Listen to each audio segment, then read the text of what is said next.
All right, so this is the incomplete gathering of hardware that will go into the watertight box. So this is kind of self-explanatory. That's my watertight box. It's not very big, but it fits under the smuggler quite nicely. It's actually a little bit small for that space, so I might try to find a bigger box. But I'm going to try to work with this because it's something I already had. It is waterproof. I'm going to have to drill a hole in it for this thing, because this is a 5.5 millimeter pass-through. So it has a nut. Where's the nut? Oh, there it is. There's the nut for it. Right. So that gets the cabling to go through the wall of the box. This is just a USB-C a right angle adapter. This is a battery, and here at the USB-C port is where you charge it, which is why I have this, because I want to angle into this from the vertical. So I need to go in to the port like that, and then my USB-C cable can go in there. This is actually an adapter, the USB-C on one end, and on the other end is MagSafe.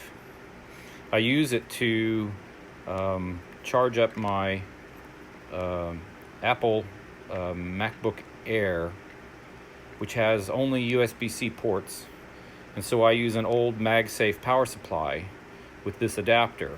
That way I didn't have to buy another new power supply, even though of course it came with one. This is a battery for my walkie-talkie, and this is the charging cable for it. The charging port is on the side. I don't know if that's easy to see, but you can see it right there. Can we get in the light? There it is. There's the charging port. So I want to see if I can get that in the box. These are batteries for my electric gloves. They are charged with the USB port, as is the battery for the walkie-talkie.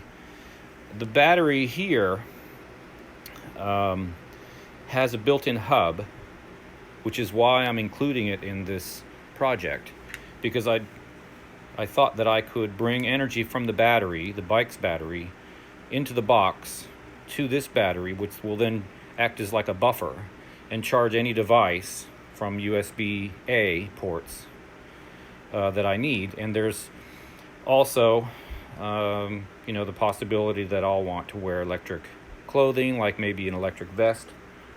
So the SAE connector that comes from the battery harness on the bike is converted to 5.5 millimeter DC jack, and then from there it gets converted to USB-C, and then it goes into the battery for storage.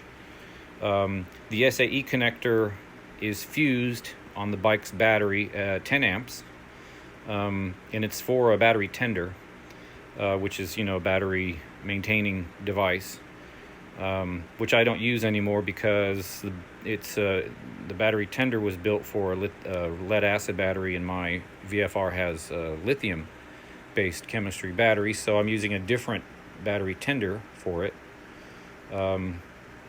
I think it's Shirai is the battery maker. Very hardy. I abused the hell out of that Shirai battery just getting the motorcycle home from Wisconsin, because it had a dying regulator rectifier of which I was unaware. So once I got here, I changed out, or actually I charged up the Shirai battery, replaced the regulator rectifier, and the bike has been bulletproof since then. So in any event, I'll move on with this and see what else I can fit in this box. And of course, since it's going to be on a motorbike, it has to be secured, and that means it can't bounce around. The box has to be secured to the bike in some fashion, and then the contents of the box have to also be secured.